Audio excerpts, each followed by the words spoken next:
Hi guys, welcome to another blog. और आज हमारे साथ हैं सैफ, जो कि अपने बारे में खुद ही बताएंगे। काफ़ी समय से लाटविया में रह रहे हैं और ये काफ़ी सीनियर हैं यहाँ पे, मेरे जो एमबीए कर रहा हूँ। तो इस ब्लॉग में मैं सारे जितने डाउट आपके spouse visa and job seeker visa and study program, सबसे रिलेटेड जो क्वेश्चंस आपने मेरे को कमेंट में किए थे, वो इस वीडियो में बहुत क्लियर होंगे। ये बहुत इंपॉर्टेंट होने वाला है guys, क्योंकि आपकी जो क्वेरीज आ रही थी उनको मैं 1 to 1 तो एक एक क्वेश्चन जवाब दे सकता हूँ नहीं, लेकिन ये वीडियो थोड़ी लॉन्ग हो सकती है, लेकिन इसमें सब कुछ कवर होगा। जॉब मूव ऑन कैसे हो सकते हैं, सब कुछ। सो सैफ भाई, थोड़ा अपने बारे में बता दोगे, आप यहाँ पे कब से हो और क्या आपकी हाँ, मैं क्वालिफिकेशन। एक्चुअली यहाँ पे आया था। आज से 2.5 साल मेरे को हो गया आए हुए। हम्म। और यहाँ पे मैं आया था 8 नवंबर 2022 को। तो उस समय से लेकर अभी तक हम्म। 2.5 years अभी तक हो चुके हैं। ठीक है, हम्म। फिर उसके बाद मैं यहाँ पे आया और जो मेरी कोर्स थी वो थी एमबीए, हम्म। जो कि होती है masters hmm. In tourism and strategic management. ठीक है, तो मैं यहाँ पे रहा। फिर रहने के साथ साथ यहाँ पे मैंने 3 जगह अपनी इंटर्नशिप लगाई। स्टार्ट किया मैंने स्पेन में लगाना। स्पेन में मैंने 4 महीने लगाया। हम्म। फिर उसके बाद मैं आया यहाँ पे। फिर मैं उसके बाद इटली गया। हम्म। इटली में भी मैंने same as it is 3 to 4 months की हम्म। इंटर्नशिप की। फिर मैं यहाँ पे वापस आया। हम्म। फिर उसके बाद मैं यहाँ से फ्रांस गया। हम्म। फिर मैंने फ्रांस में 3 months की हम्म। इंटर्नशिप की हम्म। और फिर मैं वापस आ गया। और मीन वाइल जब मैं यहाँ था तो हम्म। उस समय भी यहाँ पे मैंने हीरो लाइफ में ये की जॉब, वो एक ऑनलाइन कैसीनो होती है वो है। तो हम्म। उसमें मैं यहाँ पे 8 महीने जॉब किया। हम्म। और अपार्ट फ्रॉम दैट, उसके अलावा और मैंने मैकडोनल्ड में जॉब किया, जो हम्म। कि मैंने 6-7 महीने वहाँ पे जॉब किया। हम्म।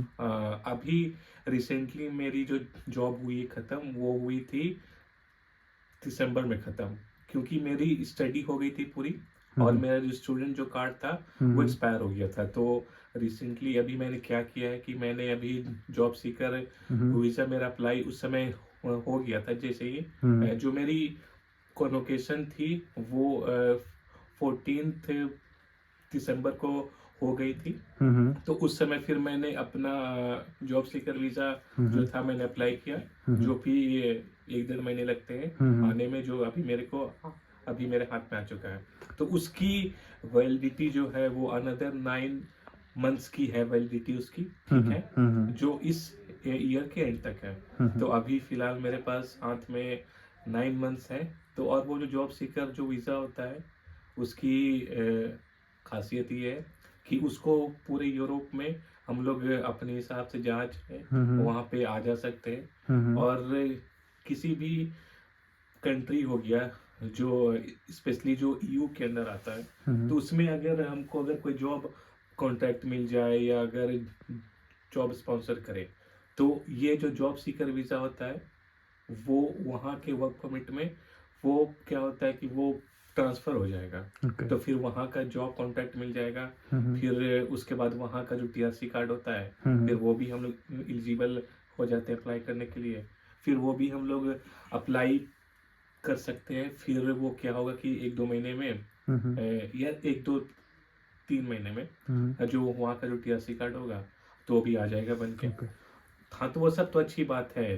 तो अभी तक तो ओके। मेरे साथ यही रहा है। ओके, फर्स्ट ऑफ ऑल आपको बहुत बहुत बधाई हो। आपका अभी जो कौन सा जॉब सीकर वीज़ा जॉब मिला है ना, से कल ही आया है ना, तो उसके लिए आपको बहुत बहुत कंग्रेचुलेशन है। सो मेरे को एक बात बताना, जो जॉब सीकर वीज़ा था वो स्टडी कंप्लीट करने के बाद आपने अप्लाई किया ना। हाँ, आफ्टर योर स्टडीज, जैसे ही तुम्हारा स्टडी होता है हम्म।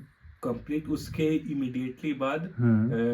वो मतलब आ जाता है उनके। अप्लाई करना पड़ता है हाँ, और डॉक्यूमेंट। कॉन्वोकेशन जो होती है, हम्म। तो उस समय जो आपको जो डिग्री मिलेगी, तो हम्म। उसी के बिहाफ में वो जॉब सीकर वीजा अप्लाई होता ओके। है। तो ये प्रोसेस होता है उसको मिलने का। और वैसे आपने भी, मैंने देखा कि आपने 3-4 कंट्री में, जैसे स्पेन इटली में ऑलरेडी हाँ जी, काम हाँ। कर चुके हो और यहाँ लातविया में भी 2 साल से हाँ, रह रहे हाँ, हो। हाँ, हाँ। तो आपको क्या लगता है कि मतलब कितनी अपॉर्चुनिटीज़ यहाँ पे as compare to other country, सही बताना। जैसे हाँ, इटली में भी रहे मैं हो, समझ इटली, तीनों कंट्री में से मेरे हाँ, को बता दो कि which is best for the student and work visa, क्या लगता है आपको, सही बताना। देखो यहाँ क्या है कि स्टडी में यहाँ पे आना सबसे इजी है। हाँ। ठीक है, यहाँ पे जॉब्स, जब मैं जो साल में आया था हम्म। उस समय तो जॉब थी हम्म। अच्छी खासी उस समय थी जॉब, लेकिन अभी क्या हो गया, अनफॉर्चुनेटली जॉब्स की जो मार्केट है वो थोड़ी डाउन। डाउन हो गई है। हम्म। और अभी जो स्पेशली जो अभी फिलहाल जो जॉब अवेलेबल है वो है सिर्फ बोल्ट वोल्ट की, जो हम्म। फूड डिलीवरी की होती है। हाँ, फूड डिलीवरी। उसमें भी क्या हो गया कि इतने बंदे अब आ गए कि बहुत ज़्यादा जॉब कंपटीशन हो हाँ। गया है। तो मतलब जहाँ पर जॉब कंपटीशन होगा तो वहाँ पर तो हर कोई जानता है क्या हाल होगा। हाँ, तो डिमांड वहाँ कम हो पे जाती है। इनकम हो जाती है, लेकिन उतनी कोई खास नहीं होती है। लेकिन एक चीज़ और भी है कि अगर स्टडी यहाँ पे अगर हो भी गई कंप्लीट, हम्म। तो एक चीज़ जो मेरे को यहाँ पे जो अभी तक अच्छी नहीं लगी, हम्म। जो मेरे और भी थे फ्रेंड, हम्म। जो भी मेरे साथ जो बैचमेट थे, हम्म। उसमें अभी एक भी नहीं है यहाँ पे हम्म। लातविया में फिलहाल। हम्म। वो लोग मतलब अदर यूरोपियन कंट्रीज में वो लोग हैं। हाँ, कोई स्पेन में है, कोई जर्मनी में है, कोई पोलैंड में है। वो लोग वहाँ पे मतलब जॉब कर रहा। वो लोग वहाँ पे जॉब इसीलिए कर रहा क्योंकि वहाँ पे जॉब जैसे वर्क परमिट हुई या फिर जॉब परमिट, जॉब मिलने के बाद वहाँ की टीआरसी जो होती है वो मतलब इजली जो वर्क परमिट की होती है तो आ जाती है बन के, वो ठीक है। और फिर यहाँ लातविया में क्या होता है कि स्टडी के बाद यहाँ पे लिमिटेड अपॉर्चुनिटीज है। ये नहीं बोल रहा हूँ कि जीरो है, बट लिमिटेड अपॉर्चुनिटीज है यहाँ as compare to Italy. As compare to. हाँ, क्योंकि ये कंट्री का क्या है, ये एक छोटी सी स्मॉल अभी हाल फिलहाल ही ये कंट्री क्या था, ये सोवियत यूनियन के अंदर आती थी और इसको फ्रीडम 1993 में ही इसे मिला है। तो बहुत लेट से मतलब इसको फ्रीडम मिला। तो उसकी तो वजह मतलब से उसी का as a consequence of that ये मतलब इसमें अभी स्टिल डेवलपिंग मोड में होता है ना, है ये अभी फुली अभी डेवलप्ड हुआ नहीं है। ऐसा नहीं होगा, लेकिन आने में टाइम लग जाएगा। 10 साल या हो सकता है उससे भी ऊपर लग जाए। लेकिन अभी जैसे फुल जैसे ग्रोन अप कंट्री है, अब जैसे इटली हो गया, स्पेन हो गया, तो उसके कंपेरेटिवली ये थोड़ा सा लो है अभी। तो ये आने के लिए अच्छा रास्ता है। अगर कोई स्टूडेंट चाह रहा है ये कि मतलब यहाँ पे आए और यहाँ पे आने के बाद कोई अच्छी कंट्री में हो जाए, तो उसके लिए ठीक है। लेकिन उसके लिए ठीक नहीं है जो सोच के ऐसा माइंडसेट के लिए आ रहा है, जो यहाँ पे आ जाए और आने के बाद लातविया ही में ही उसका 100% सेटलमेंट हो जाए, तो यहाँ पे नहीं हो सकता। ये ऐसे गेटवे तुम कह सकते हो, बस उसी का जैसा है बस।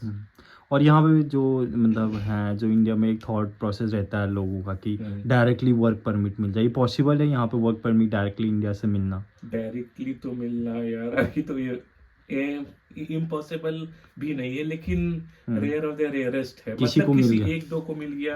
अगर उसका कोई अगर फैमिली का मेंबर रह रहा है, या उसका कोई रिलेटिव रह रहा है, या उसका कोई ब्लड रिलेशन का रह रहा है, या उसका कोई अच्छा फ्रेंड रह रहा है, तो उसके थ्रू ही उसका हो सकता है। अगर वो अननोन आ रहा है, ठीक है, उसके ऊपर किसी का कोई सपोर्ट नहीं है, ठीक है, तो उसके लिए तो भाई नेक्स्ट टू इम्पॉसिबल है। और जैसे कोई जो ये जो एजेंसीज वगैरह हैं, ये कहते हैं 10 लाख लाओ वर्क परमिट दे दूंगा। भाई ये भाई देखो, इनके एजेंसीज का सीन ये है ना कि एजेंसीज जहां तक है वो स्टूडेंट के फायदे के लिए हमें नहीं यहाँ पे भेजती, वो बल्कि खुद के फायदे के लिए स्टूडेंट को यहाँ पे भेजती। तो उनका होता क्या है कि अगर फॉर एग्जांपल जैसे वो 5-10 स्टूडेंट को भेज रही है, ठीक है, तो वो लोग स्टूडेंट से भी काम कराने का वो लोग इंडिया में लेते हैं पैसे।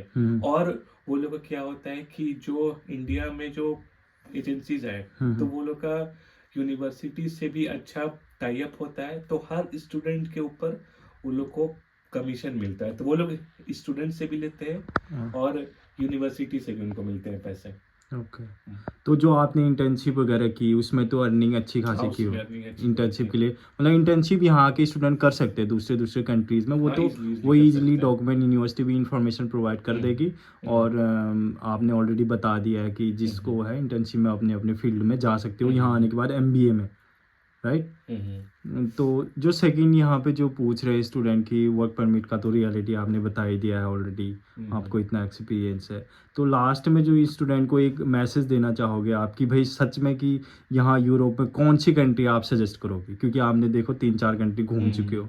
As a study, as a work permit, आप कौन सी कंट्री स्टूडेंट को सजेस्ट करोगे कि उसकी तरफ भी देखो, बजाय कि यहाँ आने के लिए, या बजट के अकॉर्डिंग भी आप चूज कर सकते हो, या तो बहुत से, ऑफ कोर्स। तो कौन सी कंट्री आप मतलब बताना है? बजट फ्रेंडली अगर आना कोई अगर चाहता है स्पेशली यूरोप के अंदर में, तो उसके लिए क्या है कि मैं जो मेरा आने के बाद जो मेरा यहाँ पे एक्सपीरियंस लाया, एक्सपीरियंस की यानी लातविया हो या एस्टोनिया हो या फिर लिथुआनिया हो गई, खास करके जो बाल्टिक कंट्री जो होती है, तो ये जॉब के लिए ये अच्छी नहीं है। स्टडी के लिए अच्छी है कि अगर कोई आ रहा है बंदा तो उसकी स्टडी हो गई कंप्लीट, डिग्री लेके वो या तो इंडिया वापस चले जाए, नहीं तो यहाँ से कोई अच्छे यूरोपियन कंट्री में यहाँ से वो मूव हो जाए, तो उसके लिए अच्छी है। लेकिन वो बजट फ्रेंडली यूरोप अगर आना चाहता है तो उसके लिए एक पोलैंड अच्छी हो गई और चेक रिपब्लिक अच्छी हो गई और इटली अच्छी हो गई। इटली का नाम मैंने यहाँ पे इसलिए लिया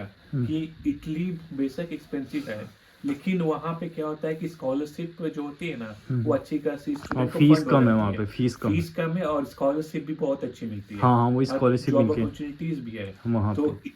इटली एक अच्छा ये हो ऑप्शन। सकता ऑप्शन हो सकता है आने के लिए। इटली अच्छा ऑप्शन है, या फिर से चेक रिपब्लिक हो गया या फिर पोलैंड हो गया, तो ये मतलब अच्छी है country. Thank you so much sir भाई, आपने इतनी इन्फॉर्मेशन दी। अगर कोई और एडिशनल इन्फॉर्मेशन आपको चाहिए होगी तो मैं भाई का इंस्टाग्राम भी डाल दूंगा, वो आपसे भी कांटेक्ट कर सकते हैं, ठीक है? तो इनसे भी डायरेक्टली कांटेक्ट कर सकते हो। और अभी के लिए जितनी जॉब्स रिलेटेड सारी इन्फॉर्मेशन दी उसके लिए आपका बहुत बहुत शुक्रिया। और ये भी जाने वाले हैं दूसरी, क्योंकि इनका जो जॉब सीकर वीज़ा 9 डिग्री भी कम, जॉब सीकर भी वीज़ा भी आ गया और डिग्री भी कंप्लीट हो गई और ये यहाँ से जा भी रहे हैं। तो न्यू बिगनिंग के लिए आपको ऑल द बेस्ट है भाई, और आप good luck for the new future. And और कुछ भी होगा तो मैं आपसे एक वीडियो और कांटेक्ट करूँगा वहाँ, अगर गाइज ये अगर दूसरी कंट्री जा रहे हैं अभी, क्योंकि ये अभी पोलैंड के लिए जा रहे हो ना, पोलैंड जा रहे हैं, तो अगर वहाँ के कोई वीडियोज़ होगा तो हम ऑनलाइन वीडियोज़ भी बना लेंगे कि वहाँ की सिचुएशन कैसी है, तो वो वीडियो भी बनाऊँगा। सो आज के लिए इतना ही था, और आपका टाइम देने के लिए बहुत बहुत शुक्रिया, धन्यवाद sir. Thank you. Okay bye.